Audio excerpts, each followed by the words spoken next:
When I'm working on a composite, one of the things that I like to ask myself is, what would this scene look like if it was actually happening?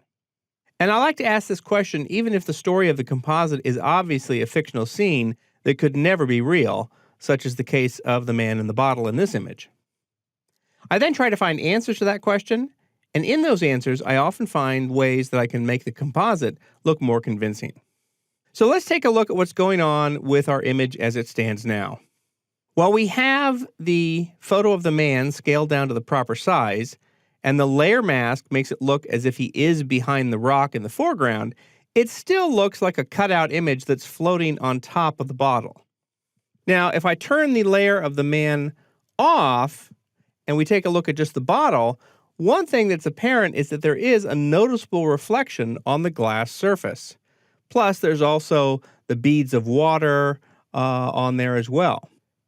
This reflection and those beads of water on the glass surface are key to making the composite more believable. What we need to do is add the reflection and some of the beads of water so that it appears to be on top of the image of the man. And this will make it look as if the man is actually trapped inside the bottle instead of just kind of being placed in front of it as it appears now. All right, so I'm going to actually turn that layer of the man back off again, and I'm going to click on the bottle layer to make it active. I'm going to get my quick selection tool, and I'm just going to drag over the bottle here to make a selection of that. It doesn't have to be very precise. We really only need to have it covering the area where the man is. So if it's loose and a little bit rough, that's okay. Next, I'm going to use the shortcut of Command-J on a Mac or Control-J on Windows to float that selection up onto a new layer. And I'll just double-click on the name, and I'll rename the layer Reflection. I'm going to move this layer up in the Layers panel to where it is on top of the layer of the man, and I'll turn the layer of the man back on. And now we're going to play with blend modes to get this reflection to blend in and make it look like the man is actually behind the glass of the bottle.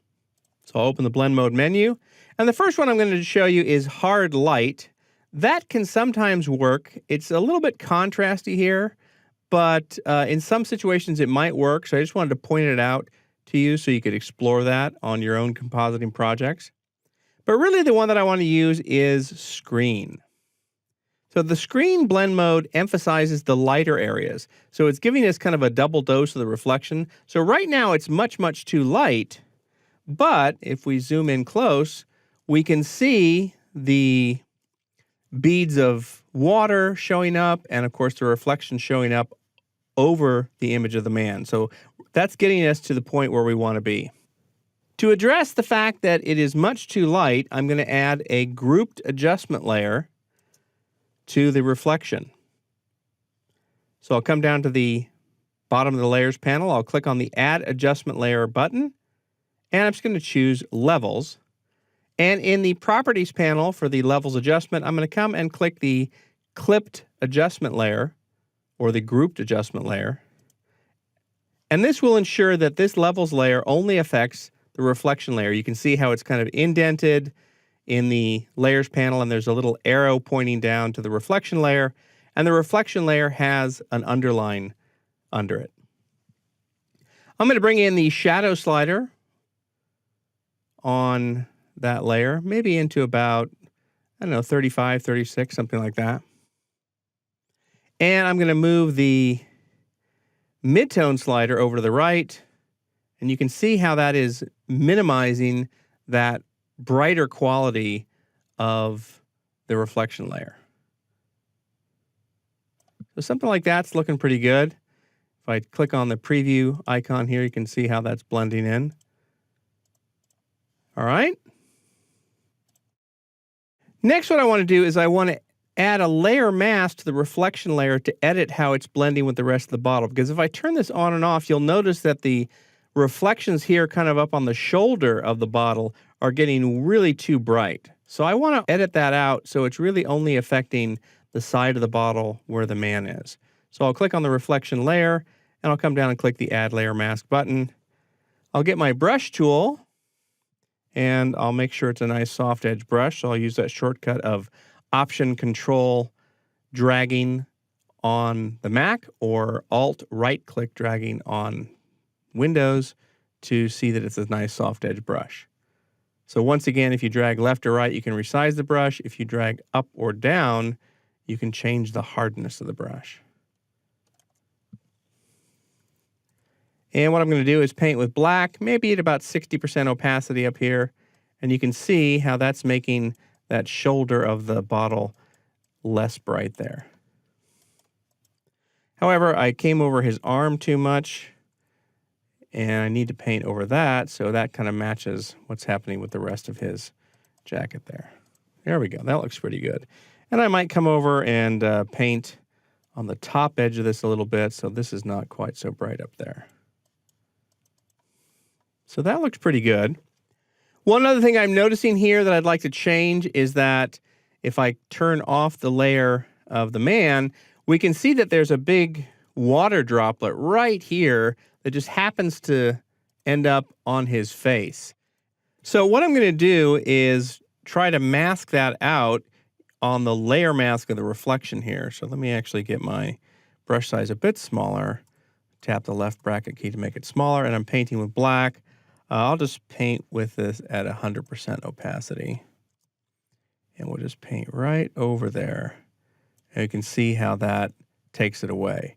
Now, what I might want to do is bring in some additional reflection quality there, because I noticed that when I mask it out, suddenly the kind of the contrast and the brightness on his mustache is changing a bit. So what I'm going to do is I'm going to turn the adjustment layer off, and I'm going to unmask that. So let me actually just come back here and paint with white on the layer mask to bring that back. And I'm going to temporarily turn the blend mode back to normal. And I'm just going to use the clone stamp tool here to just kind of get rid of that. So I'll hold down the Option key on a Mac or the Alt key on Windows to sample some of the good part of the reflection layer. So I am active on the reflection layer, not its layer mask. And we'll just kind of come over here like that and just cover that up. And that should do the trick. Make sure I don't have any obvious repeating patterns here. There we go. That looks good. So I'm going to turn the blend mode back to screen. By the way, the reason I turn the blend mode off is that sometimes when you're using the clone stamp tool on a layer that has a blend mode applied to it, the clone stamp tool just doesn't really behave as you would expect it to. There we go. That's much better. Now we don't have that obvious light mark there showing up on his face, and that looks a little bit more convincing. I'm going to make some final adjustments to the levels settings here. Just sort of bring this back and make it look a little bit brighter there. There we go. That looks pretty good. Zoom out and see how this looks. So here is what the composite looks like without that reflection on top of the man, and here's what it looks like with that reflection. So that reflection really does do quite a lot to make it more believable. And I see this little spot on his eye there. I guess maybe I'll take that out too. So again, I'm going to turn the blend mode for that reflection layer back to normal and figure out what spot is causing the problem. So it's this one right up here. I'll get my clone stamp tool.